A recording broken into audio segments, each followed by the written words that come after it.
हाँ जी, आपके पटवारी के एग्ज़ाम के जो दूसरा पेपर था उसमें कुछ क्वेश्चंस आपके रीजनिंग के पेंडिंग पड़े थे जो लास्ट वाली क्लास के अंदर आपके नहीं हुए थे। तो आज अपन उन सवालों को अपन करते हैं। तो चलिए सबसे पहले स्टार्ट करते हैं। क्वेश्चन नंबर आपके पास है 106 से लेकर 109। देखो वर्गाकार टेबल का क्वेश्चन है। क्वेश्चन आपको ये क्या कह रहा है, टोटल 8 कैंडिडेट आपके पास हैं। एक वर्गाकार मेज के गिर्द बैठे हैं। 4 कैंडिडेट तो किनारों पर आएंगे और 4 कैंडिडेट जो है वो किनारों के मध्य में आएंगे। मैंने क्या कहा था जी, सवाल की इंस्ट्रक्शंस को आपने अच्छे से पढ़ना है। किसका फेस सेंटर में और किसका फेस आउटसाइड द सेंटर है। ये आपको क्या कहता है, किनारों पर बैठे व्यक्तियों का मुख केंद्र की तरफ है और किनारों के मध्य में जो बैठे हैं उन व्यक्तियों का फेस किसकी तरफ है, बाहर की तरफ है। चलिए सबसे पहले अपन क्या करते हैं, टेबल अपन बना लेते हैं। भाई 2 पे बराबर काम आपने करना है। ये एक वर्गाकार टेबल अपन ने बना ली है। ये 2 टेबल्स आपने बना लिए। 4 कैंडिडेट तो बैठे हैं साइडों के बीच में और 4 कैंडिडेट्स आपके आने चाहिए कॉर्नर्स पर आने चाहिए। 4 कैंडिडेट्स आपके कॉर्नर्स पर आने चाहिए और 4 कैंडिडेट आपके साइडों के बीच में आने चाहिए। अब इसने आपको क्या बोला था कि जो कैंडिडेट्स कॉर्नर पर बैठे हैं इनका फेस केंद्र की तरफ होगा, सेंटर की तरफ होगा, और जो लोग साइडों के बीच में बैठे हैं इनका फेस आउटसाइड द सेंटर होगा, केंद्र से विपरीत दिशा में होगा, बाहर की तरफ होगा। ये लो जी, ये 4 एरो की के निशान अपन ने बना लिए। ठीक है जी। चलिए पहली लाइन देखो क्या कहती है। ये कहता है ए जो केंद्र की ओर मुख किए हुए है। ये कहता है ए का फेस किसकी तरफ होना चाहिए, केंद्र की तरफ होना चाहिए, सेंटर में होना चाहिए। के दाएं तीसरे स्थान पर बैठा है। देखो मैंने क्या किया, एक बार ए को यहां पे बिठा दिया, ए को यहां पे बिठा दिया। ए का फेस किसकी तरफ आ रहा है, सेंटर की तरफ आ रहा है, केंद्र की तरफ आ रहा है। किसके राइट थर्ड आना चाहिए, के राइट थर्ड नंबर पर आना चाहिए। तो के का राइट फर्स्ट सेकंड थर्ड कौन आ जाएगा, ए आ जाएगा। ठीक है। आगे देखो क्या कहता है। ये कहता है जे का फेस केंद्र की ओर है। ये कहता है जे का मुख जो है वो किसकी तरफ है, केंद्र की ओर है। जे के का पड़ोसी नहीं है। अब देखो भैया जे यहां नहीं आ सकता, जे यहां नहीं आ सकता, तो मेरे हिसाब से जे के लिए लास्ट लोकेशन यही बचेगी कि जे का फेस केंद्र की ओर है और जे के का निकटतम पड़ोसी नहीं है। आगे एक लाइन कहती है के और एल के बीच में केवल एक ही व्यक्ति बैठा है। के और एल के बीच में कितने कैंडिडेट्स आने चाहिए, एक कैंडिडेट आना चाहिए। तो देखो के यहां बैठा, एक का दिया गैप, यहां पर एल आएगा। के यहां बैठा, एक का दिया गैप, यहां पर कौन आ जाएगा, एल आ जाएगा। आगे कहता है डी बी के राइट सेकंड नंबर पर बैठा है। डी जो है वो बी के राइट सेकंड नंबर पर आना चाहिए और बी का फेस केंद्र की ओर होना चाहिए। बी का फेस किसकी तरफ होना चाहिए, केंद्र की तरफ होना चाहिए। डी जो है बी के राइट सेकंड आना चाहिए। अगर बी को यहां पे बिठा दूंगा तो बी के राइट सेकंड नंबर पर डी आ जाएगा। अगर बी को यहां पे बिठाऊंगा तो बी के राइट सेकंड कौन आ जाएगा, डी आ जाएगा। आगे एक लाइन कहती है सी ए का एक निकटतम पड़ोसी नहीं है। यह कहता है सी ए का नेबर नहीं है। देखो भैया जी सी आपका यहां पर नहीं आ सकता, सी आपका यहां नहीं आ सकता, ये मेरे सवाल का आंसर नहीं बन सकता। अब सी ए का नेबर नहीं है तो एक काम करते हैं सी को यहां पे बिठा दो। अब देखो टोटल 8 कैंडिडेट्स आपने बिठाने थे, 7 कैंडिडेट्स आ चुके हैं। बचा हुआ कैंडिडेट आपका कौन आना चाहिए, एम आना चाहिए। ये अरेंजमेंट्स आपका बनेगा। देखो भाई आपके पटवारी के एग्जाम के अंदर सिटिंग अरेंजमेंट और पजल वाला नया चैप्टर ऐड हुआ है, तो यकीन मानिए इस तरीके के क्वेश्चन ही आपके एग्जाम के अंदर पूछे जाएंगे। तो ये आपका अरेंजमेंट आपका बन गया। अब इससे रिलेटेड जो जो क्वेश्चन है उनके सवाल देखो कैसे करेंगे अपन। सबसे पहले बात अपन करते हैं, क्वेश्चन नंबर है 106। निम्नलिखित में से कौन एल के राइट थर्ड नंबर पर बैठा है। एल के दाएं तीसरे स्थान पर, एल यहां बैठा है, एल का फेस बाहर है, एल का दायां पहला दूसरा तीसरा कौन आ जाएगा, जे आ जाएगा। तो एल के राइट थर्ड नंबर पर कौन आना चाहिए, जे आना चाहिए। निम्नलिखित में से कौन सा युग्म बी के निकटतम पड़ोसियों को दर्शाता है। बी के निकटतम पड़ोसी कौन कौन है, के है और कौन है, एल होना चाहिए। के और एल होना चाहिए। ऑप्शन नंबर आपका क्या आना चाहिए, एक आना चाहिए। चलिए अगला सवाल देखो क्या कहता है। ये कहता है जे के संदर्भ में के का स्थान बताना है। जे के संदर्भ में के का स्थान बताना है। अब देखो जे के संदर्भ में बाईं तरफ काउंट करेंगे तो पहला दूसरा तीसरा, बाईं ओर से कौन सा बने बनेगा, तीसरा बनेगा। एक बार अपन ऑप्शन में चेक करते हैं कि बाएं तीसरा ऑप्शन में गिवन है क्या। ये लो, बाएं तीसरा आपके पास ऑप्शन में गिवन है, ठीक है। अगला सवाल कहता है ए तथा सी के बीच बैठे व्यक्तियों की संख्या। अब देखो ए और सी के बीच में कितने बंदे बैठे हैं। अब ए आपके पास यहाँ पे बैठा है, लेफ्ट से काउंट करूंगा तो 2 बंदे बैठे हैं और राइट से काउंट करूंगा तो 4 बंदे बैठे हैं, ठीक है। अब आपको ये कहता है ए और सी के बीच बैठे व्यक्तियों की संख्या डी तथा डैश डैश के बीच बैठे व्यक्तियों की संख्या के समान है।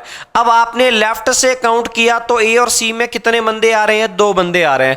अब डी आपके पास बैठा है तो डी से लेफ्ट में काउंट करेंगे तो डी और एल में कितने बंदे आने चाहिए, 2 बंदे आने चाहिए। तो ये लो, यहां पर आपके पास कौन आ जाएगा, ए आ जाएगा और ये आपके सवाल का आंसर बन जाएगा। ये वर्गाकार टेबल से रिलेटेड 4 क्वेश्चंस का सेट था। अब देखो मेरा ऐसा मानना है, अगर आपका ये अरेंजमेंट आपका बन गया तो गिवन सवालों का आंसर देने में आपको दिक्कत आपको नहीं आएगी, ठीक है जी। चलिए आगे बढ़ते हैं। क्वेश्चन नंबर आपके पास आ रहा है 110 से 112 आ रहा है। ये सीधी पंक्ति वाला सवाल है। चलिए जी बात करते हैं सीधी पंक्ति वाले सवाल पे ऊपर।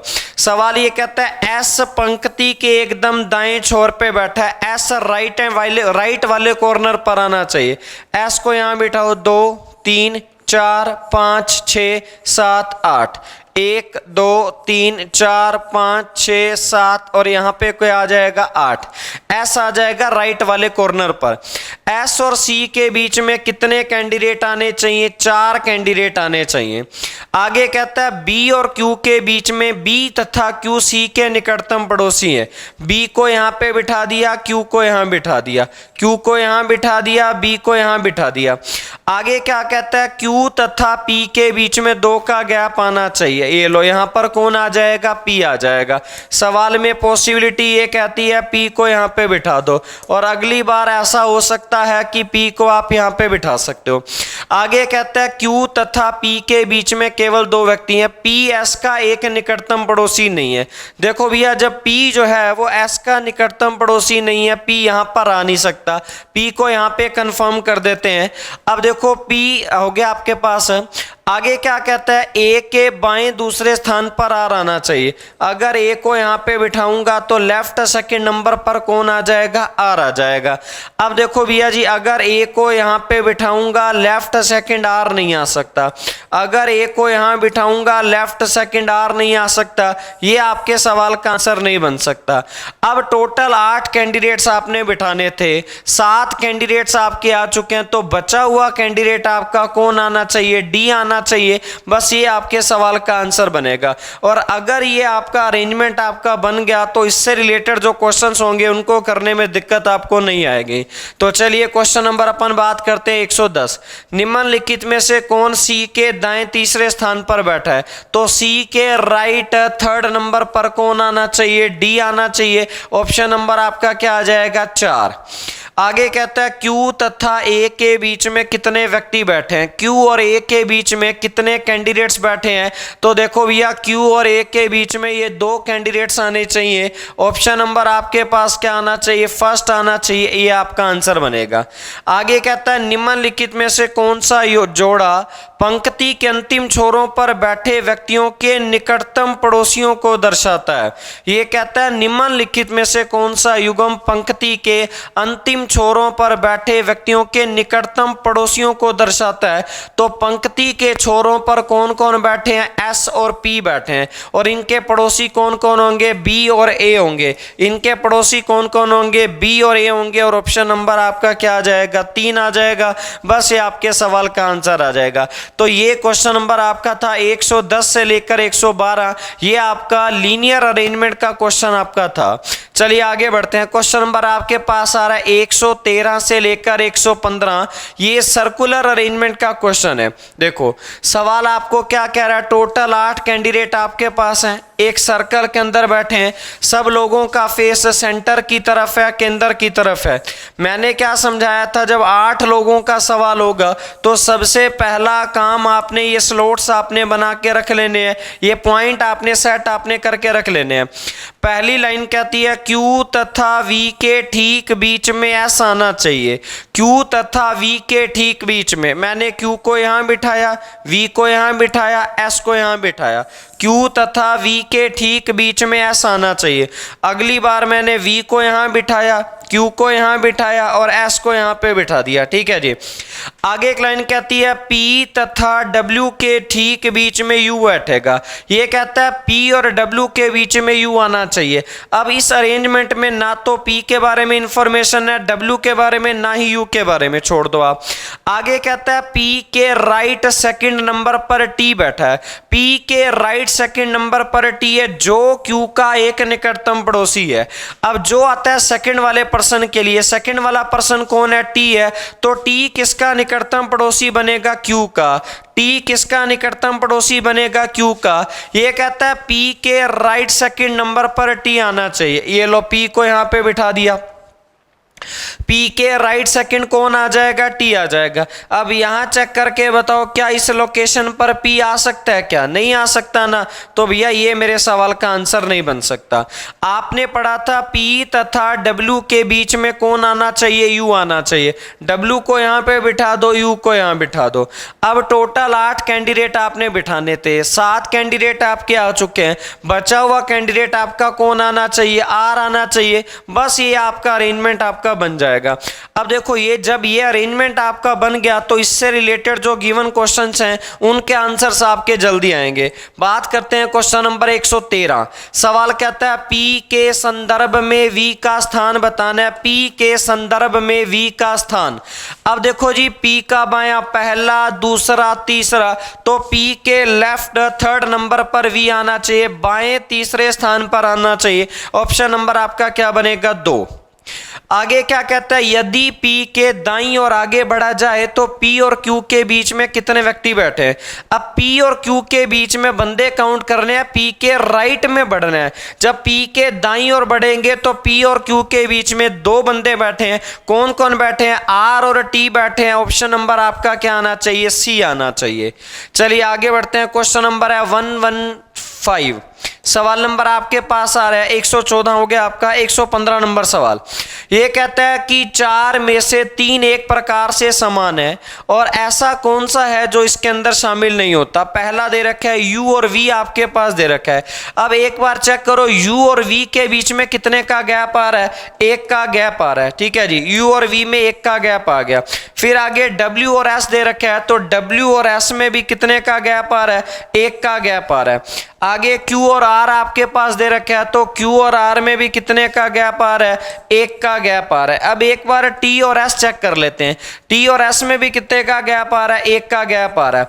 अब देखो जब चारों जगह पर 1-1 का गैप आ रहा है ना, तो आपने दूसरी पॉसिबिलिटी क्या चेक करनी है? ये चेक करना है कि कौन किसके लेफ्ट में है और या फिर कौन किसके राइट में बैठा है।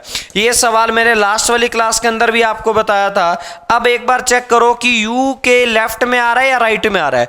यू के लेफ्ट में वी आ रहा है तो यहाँ पे एक काम करते हैं अपन, यू के लेफ्ट में वी आ रहा है तो ये तो लेफ्ट में आ गया। ठीक है जी, एक बार इसको साइड में लिख देते हैं।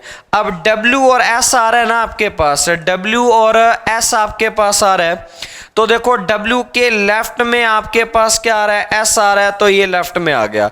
एक बार क्यू और आर चेक करते हैं। अब देखो क्यू के लेफ्ट में क्या आ रहा है? आर आ रहा है तो ये भी क्या आ गया? लेफ्ट आ गया। आगे देखो टी और एस आपको दे रखा है तो टी के राइट में एस आ रहा है, टी के राइट में एस आ रहा है तो ये आपका आंसर बनेगा। बाकी 3 लेफ्ट में आ रहे थे, चौथा राइट में आ रहा है तो ये आपके सवाल का आंसर आपका बनेगा। ठीक है जी, चलिए आगे बढ़ते हैं। अगला क्वेश्चन आपके पास है 128 से लेके 129। ये आपका जो क्वेश्चन है ये आपका है डिसीजन मेकिंग का। ये लास्ट वाले पेपर के अंदर भी आया था और आपके पेपर में सिलेबस के अंदर बिल्कुल ये मेंशन किया हुआ आ रहा है कि ये सिलेबस के अंदर आपका है आपका। ठीक है, चलिए अब देखो सवाल क्या कहता है। ये कहता है एक संस्था में लेखा अधिकारी के चयन की शर्तें दे रखी है। मतलब किसी जगह पे लेखा अधिकारी का चयन करना है, उसकी शर्तें दे रखी हैं। पहली शर्त ये कहती है 1/11/2011 को उम्र 21 से लेके 26 साल से ज़्यादा नहीं होनी चाहिए 1/11/2011 को। अब देखो भैया जो पहली शर्त आपको दे रखी है ना, वो शर्त किसकी दे रखी है? एज की दे रखी है। एज की गणना कब होगी? 1/11/2011 को होगी। और उम्र कितनी दे रखी है? 21 से लेके 26 साल के बीच में दे रखी है। भाई एक बार दोबारा चेक कर लेते हैं, उम्र 21 से लेके 26 होनी चाहिए। दूसरा कहता है कम से कम 55% कुल अंकों के साथ कॉमर्स में ग्रेजुएट होना चाहिए, बी.कॉम की डिग्री होनी चाहिए। देखो भैया सेकंड वाली शर्त आपको ये कहती है बी.कॉम की डिग्री होनी चाहिए, 55% मार्क्स इसके अंदर आने चाहिए। अब यहां देखो बी.कॉम कंफर्म दे रखा है ना, तो बी.कॉम ही होना चाहिए। अगर कोई कैंडिडेट बीएससी वाला 99% वाला भी होगा तब भी वो बंदा इसके लिए एलिजिबल नहीं होगा। ठीक है, को किसी संस्था के लेखा विभाग में कम से कम 2 साल का एक्सपीरियंस होना चाहिए। ये लो भैया जी, जो तीसरी शर्त आपको दे रखी है वो एक्सपीरियंस की दे रखी है। कितने साल का एक्सपीरियंस होना चाहिए? कम से कम 2 साल का एक्सपीरियंस होना चाहिए। ठीक है जी, चलिए आगे बढ़ते हैं। अपनी चौथी शर्त क्या कह रही है? को चयन प्रक्रिया में कम से कम 50% अंक मिले हो। ये क्या कहता है? सिलेक्शन प्रोसेस में कम से कम 50% अंक मिले हो। ये चौथी शर्त आपको दे रखी है कि चयन प्रक्रिया में 50% नंबर उस बंदे के होने चाहिए। ये 4 मेन शर्तें आपको दे रखी है ना। और अब देखते हैं, अब ये आपको साथ ही एक लाइन में ये कहता है कि ऐसे उम्मीदवार के मामले में जो सभी शर्तें पूरी करता हो। ये कहता है जो शर्तें पूरी जो दे रखी है शर्तें पूरी करता है, सिवाय का मतलब इन चारों में से कोई एक आधी शर्त ऐसी होगी जो बंदा पूरी नहीं कर पाएगा। लेकिन ये कहता है उपरोक्त फर्स्ट के। अब पहली शर्त आपने देखो क्या पढ़ी थी कि बंदे की उम्र 21 से लेकर 26 साल के बीच में होनी चाहिए। ये कहता है लेकिन वह कम से कम 21 साल का हो और 28 साल से अधिक का ना हो और उसे किसी संस्था में लेखा के तौर पे काम करने में 5 साल का अनुभव होना चाहिए। भाई आपने बात की गहराई को समझना है। भाई एज आपको दे रखी है 21 से लेकर 26 साल के बीच में दे रखी है। ये कहता है मान लो कोई बंदा ये वाली शर्त पूरी नहीं करता। शर्त पूरी ना करने का मतलब है कि मामला ओवर एज का होना चाहिए। ओवर एज का मतलब 26 से तो ज्यादा आ रहा है लेकिन 28 से ज्यादा नहीं होना चाहिए। किससे ज्यादा नहीं होना चाहिए? 28 से 28 से ज्यादा नहीं होना चाहिए। और बदले में अगर इस बंदे को अनुभव 5 या 5 साल से ज्यादा का अनुभव आ रहा है, अगर बदले में बंदे को 5 या 5 साल से अधिक का अनुभव आ रहा है तो उसका मामला जीएम लेखा को भेजा जाएगा। किसको भेजा जाएगा? जीएम लेखा को भेजा जाएगा। अगर यहां पर टिक मार्क कौन होता है और यहां पे टिक मार्क कौन होता है तो मामला किसके पास भेजा जाएगा? जीएम लेखा के पास भेजा जाएगा। एक बार इसको साइड में यहां पे लिख लेते हैं। ठीक है जी, चलिए आगे देखो क्या कहता है। अगली शर्त ये कहती है उपरोक्त सेकंड के लेकिन उसको ग्रेजुएशन में कम से कम 50% अंक मिले हो और चयन प्रक्रिया में 55% अंक मिले हो आप। ठीक है, अब देखो भैया आपको एक शर्त ये कहती है लेकिन उसे ग्रेजुएशन में कम से कम 50% कुल अंक मिले हो और चयन प्रक्रिया में कम से कम 55% अंक मिले हो। हालांकि देखो आपको शर्त ये कहती है बी.कॉम में 55% नंबर आने चाहिए। अगर किसी बंदे के नंबर 55% नहीं आते हैं लेकिन उस बंदे के नंबर अगर यहां पर 50% आते हैं और यहां चयन प्रक्रिया में नंबर उसके 55% अगर आ जाते हैं तो इस कंडीशन में मामला जो है वो किसके पास भेजा जाएगा? वीपी लेखा के पास भेजा जाएगा। किसके पास भेजा जाएगा? वीपी लेखा के पास भेजा जाएगा। ये सबसे पहले तो टेबल बनानी आपको आनी चाहिए और अगर आपको ये टेबल बनानी आ गई है तो आपको किसी भी सवाल में दिक्कत नहीं आएगी। बस जो बंदा जो शर्त पूरी करता जाएगा उसके आगे टिक मार्क कौन कर देना है और अगर शर्त नहीं पूरी करेगा तो क्रॉस का निशान लगा देना। बस इतना सा काम आपने करना है। ठीक है जी, चलिए ये क्या कहता है? रमेश का जन्म 25 नवंबर 1989 को हुआ था। अब एज की गणना आपको कब करनी है? 1/11/2011 को करनी है। तो अपन एक काम करते हैं, पहले 2000 में से 1989 लेस कर देंगे तो कितना आ जाएगा? 11 आ जाएगा। 11 और 11 कितने हो जाएंगे? 22 हो जाएंगे। उम्र मांगी है 21 से लेके 26 साल के बीच में, बंदे की उम्र 22 साल है। पहली शर्त आपकी पूरी हो जाएगी। उसे बीकॉम में 60% अंक मिले हैं। बीकॉम में नंबर मांगे कितने हैं 55, आए कितने हैं 60, शर्त पूरी हो गई है। चयन प्रक्रिया में 65% अंक मिले हैं, नंबर मांगे कितने हैं 50, आए कितने हैं 65, ये लो ये शर्त भी पूरी होगी। और एक संस्था के लेखा विभाग में पिछले 3 साल से कार्यरत है, पिछले 3 साल से। किताब ने एक्सपीरियंस कितने का मांगा 2 का, है कितने का 3 का।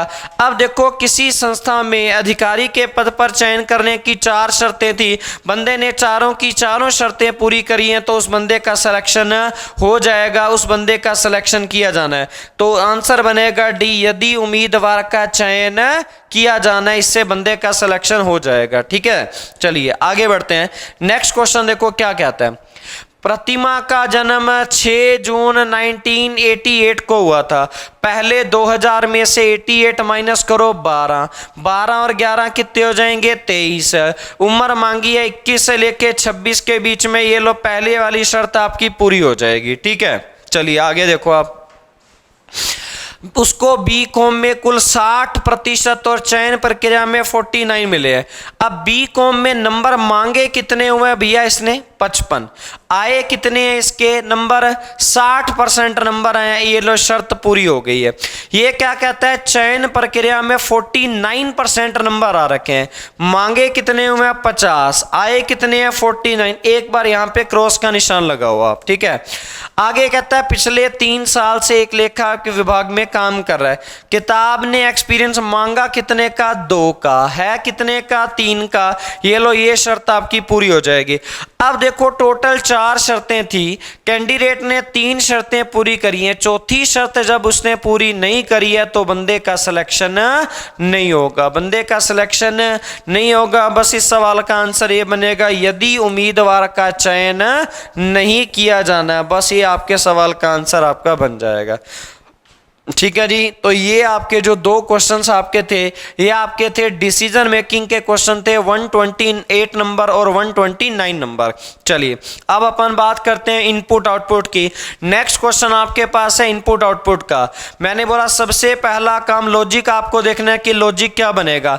अब यहाँ देखो गिवन इनपुट में सबसे बड़ा नंबर कौन सा है 61, तो यहाँ पे 61 को लेकर आ गया। ठीक है, उसके बाद आपके पास क्या आ रहा है, ये 4 आपके पास आ रहा है, क्योंकि ये तो आपने पढ़ा हुआ ही है ना कि एक स्टेप में कितने इंडेक्स कवर हो जाएंगे, एक स्टेप में कितने इंडेक्स कवर होते हैं, एक कवर होते हैं ना। अब यहां देखो सवाल में लॉजिक क्या कहता है, सबसे बड़ा नंबर आ गया और सबसे छोटा अल्फाबेट आ गया। अब 61 से छोटा नंबर आ गया और F से बड़ा अल्फाबेट आ गया, तो सवाल का लॉजिक आप यहां पे आराम से देख लो। सबसे बड़ा नंबर दे रखा है, सबसे छोटा अल्फाबेट दे रखा है, फिर उससे छोटा नंबर दे दिया, उससे बड़ा अल्फाबेट दे दिया। कृपया करके इस सवाल का लॉजिक आपने अपने दिमाग में रखना है, इसी लॉजिक को फॉलो करते हुए ही गिवन सवालों के आंसर आपके होंगे। सबसे बड़ा नंबर, सबसे छोटा अल्फाबेट। जो नंबर्स होंगे वो डिसेंडिंग ऑर्डर में जाएंगे, जो अल्फाबेट्स होंगे वो आपके असेंडिंग ऑर्डर में जाएंगे। तो चलिए बात करते हैं अपन। क्वेश्चन नंबर आपके पास है 130। अब देखो आपके पास क्या आपके पास दे रखे है, इसको नोट कर लेते हैं अपन। ये लो आपके पास ये दे रखा है, व्हेन आपके पास गिवन है। ठीक है, उसके बाद यू आपके पास गिवन है, उसके बाद 22 आपके पास गिवन है, और उसके बाद आपके पास क्या दे रखा है, स्पेशल आपको दिया रखा है। उसके बाद 31 आपके पास आएगा, 16 आएगा, 47 आपके पास आएगा, टाउन आएगा। ठीक है जी, अब इनपुट आपको दे रखा है। पहला स्टेप जब बनाऊंगा तो पहले स्टेप के अंदर देखो आपने क्या बात पढ़ी थी, सबसे बड़े वाला नंबर आना चाहिए। सबसे बड़ा नंबर आपके पास क्या है 47, 47 को क्या नंबर मिलेगा 1। 47 को 1 नंबर देने के बाद W से लेके सारा का सारा एज इट इज आना चाहिए, आ गया। अब एज पर रूल्स 47 के बाद सबसे छोटे वाला अल्फाबेट आना चाहिए, तो सबसे छोटे वाला अल्फाबेट आपका कौन सा बनेगा, S बनेगा, क्योंकि S का नंबर क्या होता है 19 होता है। ठीक है, तो इसको नंबर क्या मिल जाएगा 2 नंबर मिल जाएगा। ठीक है, एस को नंबर क्या आ जाएगा, 2 आ जाएगा। एस को 2 नंबर देने के बाद डब्ल्यू से लेके टाउन तक का मामला सारा का सारा एज इट इज आना चाहिए। स्पेशल के बाद 47 से छोटा नंबर 31, इसको नंबर कितना मिलेगा, 3। 41 को 3 नंबर देने के बाद डब्ल्यू से लेके टाउन तक का मामला एज इट इज आना चाहिए, आ गया। एज पर रूल्स 31 के बाद एस से बड़ा अल्फाबेट आना चाहिए टी। टी को नंबर कितना मिलेगा, 4। टी को 4 नंबर देने के बाद डब्ल्यू से लेके सारा का सारा मामला एज इट इज उतारना है। एज पर रूल्स टी के बाद 31 से छोटा नंबर आना चाहिए 22, तो 22 को नंबर कितना मिलेगा, 5। 22 को 5 नंबर देने के बाद डब्ल्यू से लेकर 16 तक का मामला एज इट इज आना चाहिए। अब बात की गहराई को समझो।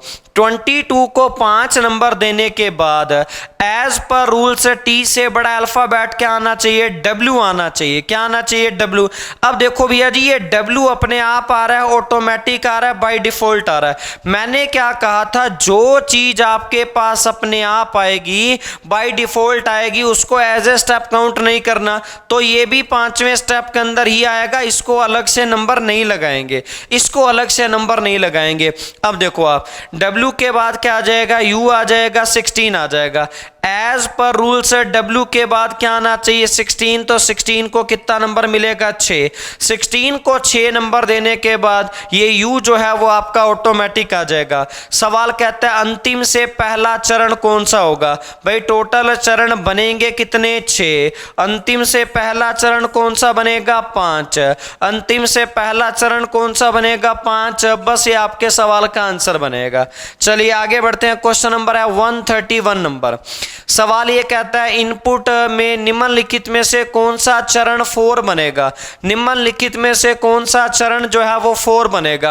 अब आप एक बात देखो, पहला स्टेप जब बनाएंगे तो पहले स्टेप के अंदर सबसे पहले क्या आना चाहिए, 92 आना चाहिए। ये सबसे बड़ा नंबर आपके पास आ गया। उसके बाद सबसे छोटा अल्फाबेट आना चाहिए। सबसे छोटा अल्फाबेट कौन सा आ गया, आस्क आ गया। ठीक है, 92 के बाद छोटा नंबर क्या आ जाएगा, 85। 85 को नंबर क्या मिलेगा, 3। 85 को नंबर क्या मिलेगा, 3। 85 को 3 नंबर देने के बाद अब आप एक बात देखो, आपके पास ए से बड़ा अल्फाबेट आना चाहिए। अब देखो ए से बड़ा जो अल्फाबेट है वो क्या आ रहा है, जी आ रहा है। अब जी तो आपके पास ऑटोमेटिक आ रहा है, अपने आप आ रहा है, बाय डिफॉल्ट आ रहा है। तो क्या इसको नंबरिंग लगाएंगे, क्या इसको नंबरिंग नहीं लगेगी। तो ए वाला नंबर भी आपका कितना नंबर ही काउंट होगा, 3 नंबर ही काउंट होगा।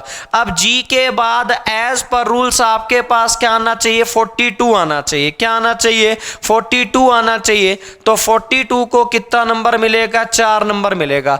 अब आपसे पूछा क्या गया, निम्नलिखित में से कौन सा चरण 4 होगा।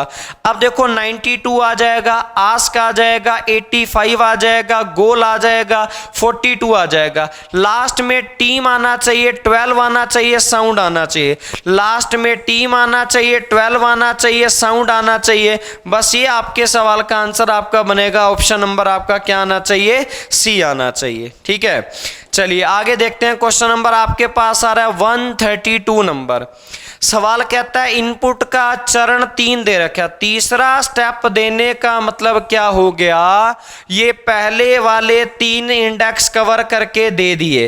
पहले वाले 3 इंडेक्स कवर करके दे दिए। अब नंबरिंग कहां से स्टार्ट हो जाएगी, 4 से। कहां से स्टार्ट होगी, 4 से।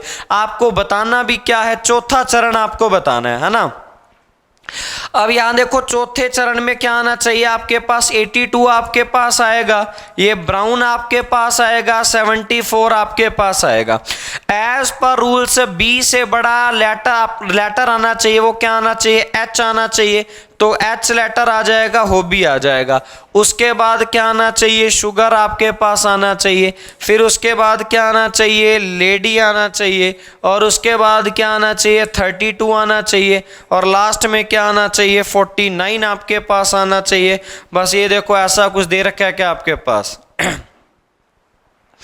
आपसे पूछा क्या गया इसने कि चौथा चरण आपको बताना। भाई 82 आएगा, ब्राउन आएगा, है ना। उसके बाद 74 आएगा, 74 के बाद बी से बड़ा अल्फाबेट आना चाहिए, बी से बड़ा अल्फाबेट आपके पास कौन सा बनेगा, एच बनेगा। एच का नंबर कितना होता है, 8 होता है। लास्ट में देखो शुगर आना चाहिए, लेडी आना चाहिए, 32 आना चाहिए, 49 आना चाहिए, ठीक है। तो ये आपके पास ऑप्शन देख लो, 74 आ गया, हॉबी आ गया, और हॉबी के बाद क्या आना चाहिए, शुगर आना चाहिए। भाई इसका आंसर वैसे आना चाहिए, इनमें से कोई नहीं आना चाहिए, ठीक है। चलिए आगे बात करते हैं। क्वेश्चन नंबर आपके पास आ रहा है 136 से, ये कंप्यूटर का क्वेश्चन है। ये कहता है GUI का पूर्ण रूप बताओ कि GUI की फुल फॉर्म क्या होती है। GUI की फुल फॉर्म होती है ग्राफिकल यूजर इंटरफेस। क्या होती है, ग्राफिकल यूजर इंटरफेस। आगे देखते हैं क्या दे रखा है, 137 प्रिंटर का जो रेजोल्यूशन का मापन होता है वो किस में होता है, प्रति इंच डॉट्स में होता है, DPI होता है, डॉट्स पर इंच होता है, ठीक है। आगे बात करते हैं 138, निम्नलिखित में से कौन सा एक हार्ड कॉपी आउटपुट डिवाइस है। तो जो प्रिंटर है वो एक हार्ड कॉपी आउटपुट डिवाइस है, ठीक है। क्वेश्चन नंबर है 139, निम्नलिखित में से कौन सा एक इंपैक्ट प्रिंटर है। इंपैक्ट प्रिंटर दो होते हैं, तो डॉट मैट्रिक्स होता है और एक होता है डेजी व्हील होता है, ये डॉट मैट्रिक्स प्रिंटर आ जाएगा। क्वेश्चन नंबर है 142 140, सवाल नंबर आपके पास दे रखा है 140 नंबर क्वेश्चन है। तो 140 नंबर क्वेश्चन ये कहता है उपयोगिता और सिस्टम प्रोसेस निर्मित करना ऑपरेटिंग सिस्टम के किस पार्ट का काम होता है। तो ये प्रोसेस मैनेजमेंट का काम होता है, किसका, प्रोसेस का। क्वेश्चन नंबर है 141, निम्नलिखित में से कौन सा ऑपरेटिंग सिस्टम का कार्य नहीं है। मेमोरी प्रबंधन, डिवाइस प्रबंधन, नेटवर्क प्रबंधन, मालवेयर से सुरक्षा। तो मालवेयर से सुरक्षा इस सवाल का आंसर बनेगा। 142, निम्नलिखित में से कौन सा एक कंप्यूटर ऑपरेटिंग सिस्टम नहीं है। तो बायोस जो है वो एक ऑपरेटिंग सिस्टम नहीं है। सवाल नंबर है 143, विंडोज 95 किस प्रकार के ऑपरेटिंग सिस्टम का उदाहरण है। सिंगल यूजर ऑपरेटिंग सिस्टम का एग्जांपल है, किसका, सिंगल यूजर ऑपरेटिंग सिस्टम का। क्वेश्चन नंबर है 144, MS वर्ड में इंसर्ट मेन्यू का उपयोग करके किसको प्रविष्ट नहीं किया जा सकता। लाइन स्पेसिंग नहीं हो सकती है, लाइन स्पेसिंग।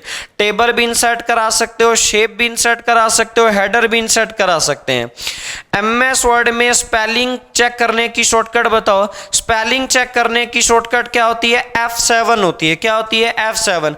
दो तरीके की गलतियां होती है, स्पेलिंग की गलती होती है, ग्रामर की गलती होती है ना। स्पेलिंग की गलती अगर तब होगी जब रेड कलर की अंडरलाइन आएगी, ग्रामर की गलती तब होगी जब ग्रीन कलर की अंडरलाइन आएगी। चलिए क्वेश्चन नंबर आपके पास आ रहा है 146 नंबर। 146 नंबर क्वेश्चन देखो क्या कहता है। सवाल ये कहता है MS एक्सेल में कट कमांड की शॉर्टकट आपको बतानी है। तो जो कट कमांड की जो शॉर्टकट आपकी बनेगी वो आपकी क्या बनती है, Ctrl+X बनेगी। क्या बनेगी, Ctrl+X बनेगी। ऑप्शन नंबर क्या आना चाहिए, ए आना चाहिए। सवाल नंबर आपके पास आ रहा है 147, MS वर्ड, निम्नलिखित में से कौन सा MS वर्ड 2016 में मेन्यू नहीं होता है। तो कौन सा मेन्यू नहीं होता है, फॉर्मूला मेन्यू नहीं होता है। ये किसके अंदर होता है, एक्सेल के अंदर होता है। क्वेश्चन नंबर आपके पास आ रहा है 148 नंबर क्वेश्चन है। MS वर्ड में नया ब्लैंक डॉक्यूमेंट ओपन करने के लिए, एक नया ब्लैंक डॉक्यूमेंट ओपन करने की शॉर्टकट क्या होती है, Ctrl+N होती है। क्या होती है, Ctrl+N जो है एक नया डॉक्यूमेंट बनाने की शॉर्टकट होती है। क्वेश्चन नंबर है 149, MS वर्ड में कौन सा विकल्प तालिका में एक सेल को कई सेल में विभाजित करता है। एक सेल को कई सेल में विभाजित करने का काम करता है स्प्लिट सेल। क्या करेगा, स्प्लिट सेल। आगे देखो लास्ट क्वेश्चन है 150 नंबर। MS वर्ड में सवाल कहता है MS वर्ड में निम्नलिखित में से कौन सा विकल्प जो है एक तालिका में दो या अधिक सेल को सम्मिलित करना, कंबाइन करना। ये वाली बात आपको पढ़ाई हुई होगी कि एक से ज्यादा सेल को आपस में मिला देना मर्ज सेल कहलाता है। क्या कहलाता है, आधा सेल को आपस में मिला देना क्या कहलाता है? मर्ज सेल कहलाता है। ये कमांड आपकी एक्सेल के अंदर भी आती है और ये जो सेम कमांड है आपकी एमएस वर्ड के अंदर भी आती है। तो ये आपके कंप्यूटर के क्वेश्चंस आपके हो गए हैं, ठीक है जी। चलिए, तो रीजनिंग का पोर्शन आपका करा दिया, कोई 2-4 क्वेश्चंस आपके पेंडिंग पड़े हैं, वो आपको भी प्रकाश सर आपको करवा देंगे। लेकिन आप ये मान के चलें आपके पेपर के अंदर जो सबसे ज्यादा जो मेन पार्ट है ना वो आपका रीजनिंग का ही है। रीजनिंग के काफी सारे क्वेश्चन जो है आपके एग्जाम के अंदर आते हैं, तो जो बचे हुए 4-5 क्वेश्चन थे वो आपके भी प्रकाश सर आपको करवाएंगे आपको, ठीक है जी। चलिए, कुछ एक क्वेश्चन तो मैंने आपको करवा दिए हैं और कुछ एक सवाल आपके पेंडिंग रह गए हैं। लास्ट वाली क्लास के अंदर है शायद अपने 133 तक पढ़ लिया था, शायद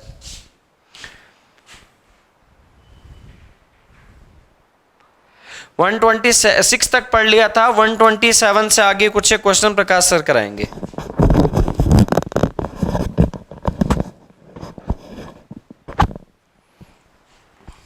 हाँ जी, ये जो क्वेश्चन आपके सामने है ये मैट्रिक्स का क्वेश्चन है, देख लीजिए आराम से, पढ़िए मैट्रिक्स के क्वेश्चन को।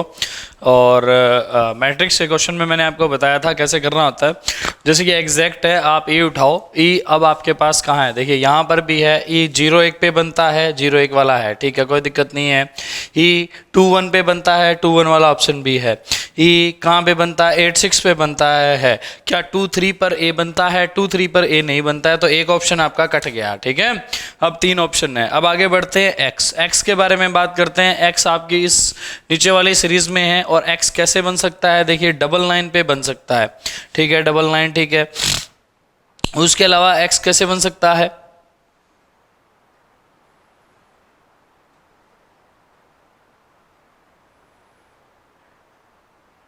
देखिए कुदरत से सिर्फ x का एक ही ऑप्शन आपको दिया गया है, ये लीजिए, यहाँ से आपका सॉल्यूशन भी सेट हो गया। देखिए x जो है सिर्फ और सिर्फ इस पूरी लाइन में कहीं पे भी देखो तो x एक ही नजर आ रहा है जो कि 99 पे बन रहा है, और ना तो इस ऊपर वाली में ये रहा एक x, ये रहा जो कि 24 पे बन रहा है। किस पे बन रहा है? 24 पे। अब 99 और 24 पे बन रहा है, क्या 42 पे बन रहा है? 42 पे नहीं बन रहा है। तो देखिए इस हिसाब से आपको एक और कट गया, ये भी कट गया, अब ये 2 रह गए, ठीक है। देखते जाओ कैसे होता जा रहा है। फिर ए की बारी आती है। ए कैसे बन सकता है, देखिए 00 पर ए का डायरेक्ट चेक करो, 69 पे ए बनता है, क्या 69 ए बनता है। और क्या दे रखा है आपको 31, क्या 31 पे ए बन रहा है? 31 पे ए नहीं बन रहा है, तो ये भी कट गया। देखिए आखिरकार आपका सी ऑप्शन आंसर आ गया।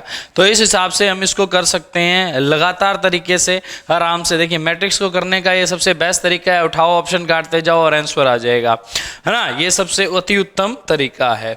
अगला क्वेश्चन देखेंगे क्या है रीजनिंग का, ये लीजिए पढ़िए।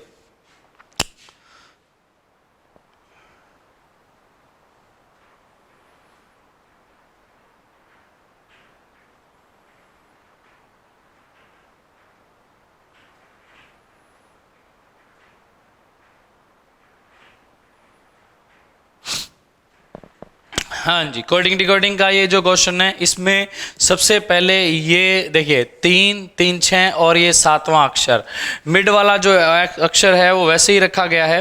तो आप भी इस तरफ गौर कीजिए कि देखिए अब इसको पलटा मार के लिखा गया है। देखिए ए का जस्ट अगला कौन होता है? बी। एच का जस्ट अगला कौन होता है? आई, ठीक है। और सी का जस्ट अगला कौन हो गया? डी। फिर आर का आर वैसे का वैसे, फिर आई। देखिए आई को एक कम कर दिया एच, ठीक है, टी को एक कम कर दिया एस, और वैसे ही वाई को एक कम कर दिया, कितना हो गया? एक्स। तो इधर तो एक एक बढ़ा दिया और उस तरफ वाले में एक एक घटा दिया। देखिए सी का डी, ए का बी, एफ का जी, है ना। देखिए लाइन वाइज कर रहा है, कोई इसमें नई चीज नहीं है, सारी चीजें वैसे की वैसे बेहतर तरीके से है ना। टी का टी ले लिया तुम्हारा। आगे देखिए वाई का जस्ट एक कम कर दिया एक्स, आर का एक कम कर दिया, ओ का एक कम कर दिया। तो आपने भी यही करना है। एस के बाद में टी आता है, आई 9, जे आ गया, है ना, 10 पे एच 8 हो गया, फिर आई आ गया। तो आप ये देखिए टी जे आई वाले ऑप्शन, टी जे आई वाले 2 ऑप्शन है, ये लीजिए। अब इनमें डिफरेंस देख लीजिए, ये 3 और ये 3, इन तीनों में डिफरेंस है, और आपने क्या लिखना है? देखिए कम करके लिखना है बस। देखिए y, ये y है, y से जस्ट पहले कौन आता है? x, r से जस्ट पहले q आता है, और और से जस्ट पहले n आता है। तो d ऑप्शन आपका आंसर है। कौन सा ऑप्शन आपका आंसर है?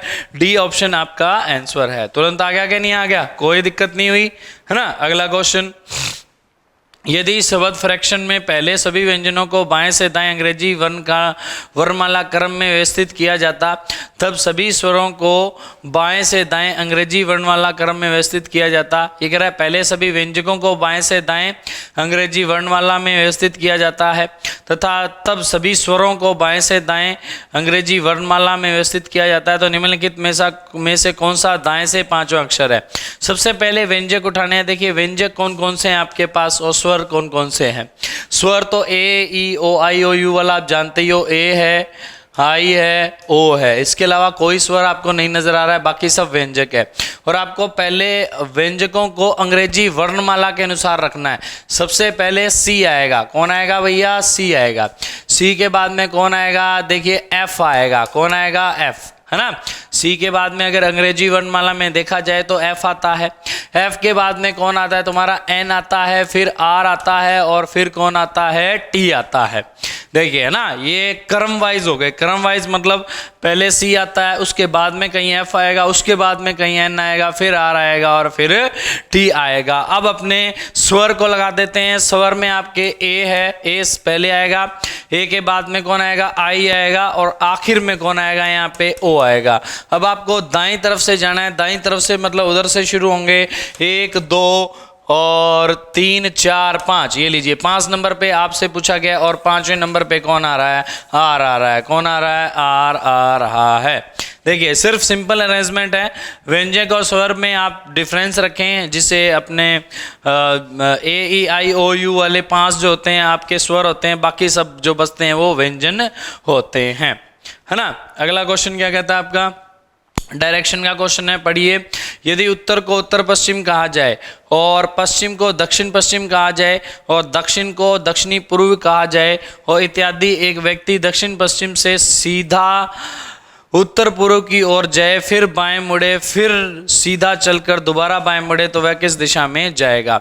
देखिए बहुत ही आसान चीज़ है, गौर से देखिएगा। आप सबसे पहले अपना सिंबल बना लीजिए। ये लीजिए, ये तुम्हारा उत्तर है ना। ये तुम्हारा क्या है? उत्तर। और अब ये कह रहा है इसको उत्तर को उत्तर पश्चिम बोला जाए। उत्तर को क्या बोला जाए? उत्तर पश्चिम। उत्तर पश्चिम आपका ये वाला होता है ना, होता है कि नहीं होता है? देखिए उत्तर पश्चिम आपका ये होता है। जब आपने इसको खिसका के आगे कर दिया तो ये क्या रह जाएगी? कंडीशन। कंडीशन कुछ ऐसी बन जाएगी आपके सामने है। ये उत्तर है, इसको आपने इसको यूं कर दिया, मतलब कि उत्तर को उत्तर पश्चिम बोल दिया, है ना। तो क्या होगा? उत्तर ये बीच वाला हो जाएगा। क्या हो जाएगा? उत्तर ये बीच वाला हो जाएगा। तो फिर ये क्या होगा? देखिए ये उत्तर हो जाएगा, ये तुम्हारा पूर्व हो जाएगा, ये तुम्हारा दक्षिण हो जाएगा और ये तुम्हारा पश्चिम हो जाएगा। ये देखिए ये तुम्हारा क्या हो जाएगा? पश्चिम। अब नई कंडीशन कुछ ऐसी हो जाएगी। तो ये क्या हो जाएगा तुम्हारा? ये हो जाएगा उत्तर पूर्व और ये क्या हो जाएगा? दक्षिण पूर्व। क्या हो जाएगा? दक्षिण पूर्व। ये क्या हो जाएगा तुम्हारा? दक्षिण पश्चिम। अब आप चेक कर सकते हो। देखिए कह रहा है पश्चिम को दक्षिण पश्चिम कहा जा रहा है, बिल्कुल सही जवाब। अब आपसे क्या कहता है? अब देखिए पूरे गठजोड़ के हिसाब से अपने चलेंगे। अब कहता है एक व्यक्ति दक्षिण पश्चिम से सीधा उत्तर पूर्व की ओर जाए। देखिए दक्षिण पश्चिम से उत्तर पूर्व की तरफ जा रहा है ना। अब आप मुझे एक बात बताइए, एक आदमी चला, देखिए इस रोड पे ही है, इस रोड पे जा रहा है मान लीजिए, है ना। अपने काम करते हैं कि अब आपको भी ये बीच में जो घेरे हैं इनकी अपने को कोई जरूरत नहीं है, ठीक है, कोई जरूरत इनकी नहीं है। ये पूर्व हो गया, ये पश्चिम हो गया, ये उत्तर हो गया और ये दक्षिण हो गया। अब अपने क्वेश्चन को शुरू करते हैं। एक व्यक्ति दक्षिण पश्चिम से सीधा उत्तर पूर्व की ओर जा रहा है, मतलब यूं जा रहा है। जा रहा है कि नहीं जा रहा है? ये लीजिए यूं जा रहा है वो, ठीक है। फिर आगे क्या हुआ? सीधा उत्तर पूर्व की ओर जा रहा है, फिर वह बाएं मुड़ा। बाएं मतलब घड़ी की विपरीत दिशा। तो ये लीजिए वो ऊपर की तरफ मुड़ गया कि नहीं मुड़ गया? और फिर वह सीधा चला जा रहा है और दोबारा बाएं मुड़ता है। दोबारा बाएं का मतलब क्या है? दोबारा बाएं का मतलब है एक बार फिर घड़ी की विपरीत दिशा में ऐसे मुड़ गया। तो वह किस दिशा में जा रहा है? तो अब आपके सामने है, ये कौन सी दिशा है? इस तरफ जा रहा है, ऊपर जाता है तो उत्तर पश्चिम होता है, इस तरफ जा रहा है तो ये क्या है? दक्षिण पश्चिम है। ये क्या है तुम्हारा? दक्षिण पश्चिम। तो इस तरीके से आपकी जो आंसर की है रीजनिंग की पूरी होती है। ठीक है, तो हाँ जी, तो ये लीजिए आपका आंसर की का जो दौर रह गया था वो पूरा हुआ। तो नेक्स्ट पेपर में मिलते हैं नए के साथ। बहुत बहुत धन्यवाद।